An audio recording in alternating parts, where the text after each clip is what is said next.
murid Kristus yang sejati, orang Kristen yang tulen, dia akan mengalami pengangkatan dalam sekejap mata. Paulus berkata, pada saat nafiri berbunyi, dalam surat Korintus pasal 15, aku beritahukan satu misteri untuk kamu.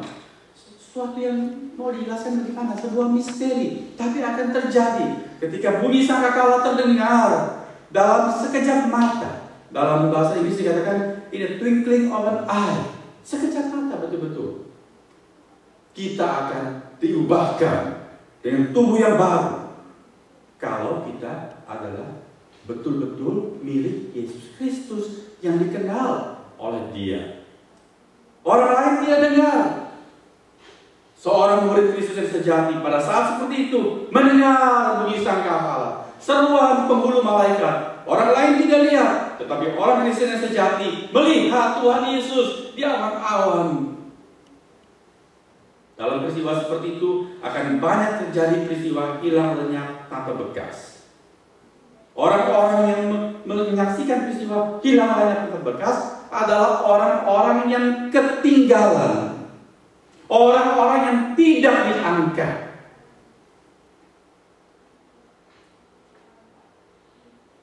Di dalam ruang operasi, dokter sedang operasi satu pasien.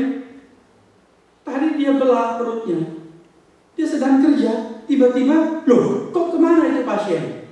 Sudah jadi pada saat pengangkatan, karena pasien itu milik Yesus Kristus yang sejati.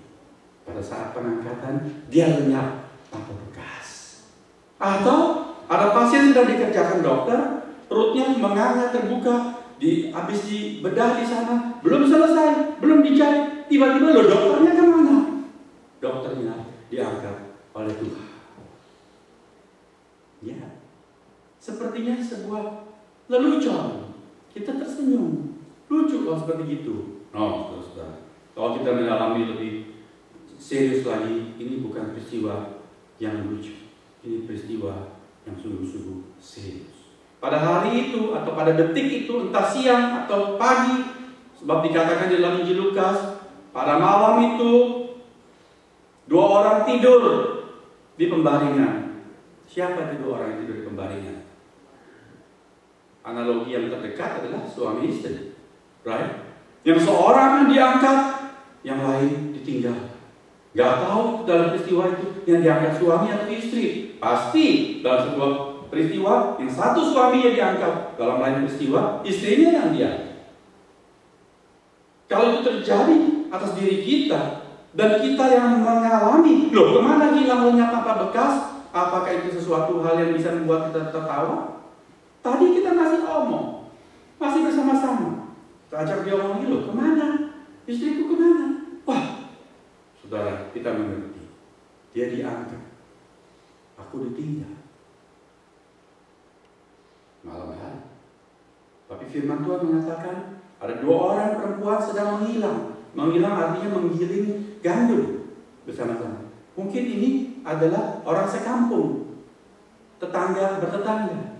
Di dalam dusun itu istilah agrikultur di zaman itu. Orang kerja sama-sama, nggak ada kerja menggiling gandum pada malam hari, pada siang hari atau pagi hari. Tiba-tiba seorang hilang, lenyap tanpa bekas. Yang lain diubi-ubi, kemana tadi temanku? Tadi sama-sama memutar batu itu, kemana dia? Itu peristiwa pengangkatan. Kiranya kita mengerti gambaran itu, saudara-saudara. Pada hari itu atau detik itu, pada malam itu atau siang itu, kita tidak tahu akan terjadi bencana yang besar. Pesawat terbang tiba-tiba menghujam ke bumi, menukik. Tadi terbang baik-baik, pesawat mesin semua oke. Mengapa tiba-tiba nyelonong turun dan hancur ke bumi? Karena pilotnya mendadak lenyap. Pilotnya seorang Kristen yang sejati, diangkat. Di freeway, mobil-mobil bertabrakan saling silang karena ada tidak sedikit driver-driver yang mendadak lenyap dari kursi kemudi. Tuhan angkat. Saudara, apakah ini suatu peristiwa yang tidak serius kita pikirkan? Tuhan mengatakan, pada waktu tanda diberi, pada waktu penghulu malaikat berseru, sangkakala Allah berbunyi, Tuhan sendiri akan turun dari sorga, dan mereka yang mati dalam Kristus akan lebih dahulu bangkit. Sesudah itu, kita yang hidup dan masih tinggal akan diangkat bersama-sama dengan mereka dalam awan menyongsong Tuhan di angkasa. Kita di sini adalah orang-orang Kristen yang sejati, dan seyogyanya saya dan saudara termasuk di sana.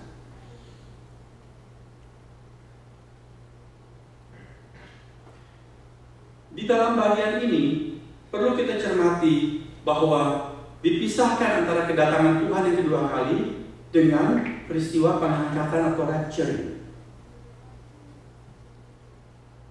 Serius untuk kita mengerti. Tuhan Yesus memberitahukan tanda-tanda menjelang kedatangannya yang kedua kali. Misalnya apa? Bala kelaparan, perang, gempa bumi, sini sana. Sudah kelihatan tanda-tanda itu? Belum lagi dari segi politik dan sebagainya. Tuhan memberikan tanda-tanda. Itu untuk apa? Untuk second coming of Christ. Yang ditulis di dalam 1 Tesalonika 4 itu bukan second coming of Christ. Itu rapture, pengangkatan. Tuhan Yesus menampakkan diri di awan-awan untuk miliknya. Dan orang-orang beriman yang sudah meninggal, Dia membangkitkan lebih dahulu. Kemudian yang masih tinggal, yang hidup miliknya, Dia ubahkan dalam sekejap. Pada hari itu, saudara-saudara, atau pada saat itu, ada jutaan orang yang tiba-tiba merasakan ada sesuatu terjadi di dalam diri mereka. Kalau kita coba imajinasikan, seperti aliran apa? Mungkin listrik atau apa? Dia seperti mendapatkan satu power yang luar biasa di dalam dirinya. Orang-orang yang cacat, yang sakit, yang lumpuh, yang anggota badannya tidak bisa bergerak sejauh itu, entah karena lahir cacat atau karena sakit penyakit sebagai akibat, tiba-tiba merasakan kekuatan anggota-anggota tubuhnya menjadi normal.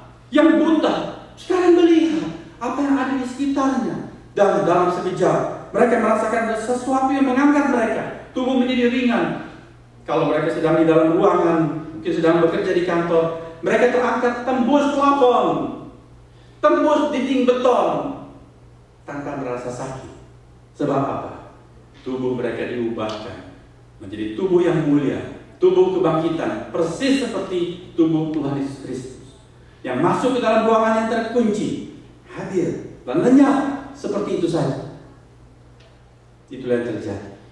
Saudara-saudara, pada hari itu ada bencana dan juga ada kebahagiaan. Hilang lenyap tanpa bekas, itu bencana atau kebahagiaan. Dua sisi. Untuk orang yang diangkat, itu adalah kebahagiaan. Karena mereka diangkat, atau orang-orang yang diangkat untuk apa, saudara-saudara? Untuk dihindarkan dari bencana dahsyat yang maha hebat, yang disebut masa sengsara. Di dalam Alkitab tidak sempat pada hari dalam khotbah ini kita buka dan uraikan.